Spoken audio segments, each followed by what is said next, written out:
మాదిగ ప్రజాప్రతినిధులు ఎమ్మెల్యేలుగా ఎస్సీ హోదాలో మాదిగ సామాజిక వర్గం నుంచి మీకు సీట్లతో గెలిచినటువంటి వ్యక్తులు కూడా మాట్లాడకపోవడం చాలా బాధాకరం. దయచేసి ఎస్సీ కమిషన్ చైర్మన్ గారు 28వ తేదీనో 29వ మీరు వచ్చే క్రమంలో ఇక్కడ జరిగినటువంటి రాజకీయ కక్షల్లో ఒక అమాయక కుటుంబం బలైందనేది ఆలోచన చేసి ఈ కుటుంబానికి ప్రభుత్వం నుంచి రావాల్సినటువంటి ఆర్థికమైనటువంటి ఇబ్బందులు తొలగించడానికి మీరు సహకరించాలి.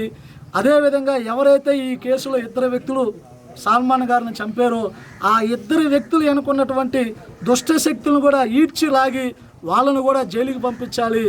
లేని పక్షంలో ఆంధ్రప్రదేశ్లో ఉన్నటువంటి మాదిగ సమాజాన్ని కలుపుకొని ఈ కుటుంబానికి అండగా ఎవరైతే ఈ దాడులు పాల్గొంటున్నారో ఈ కేసులో జరిగినటువంటి పూర్తి స్థాయి విచారణలు చేసి వీళ్ళకి ఉద్యోగ భద్రత కూడా కల్పించాలి.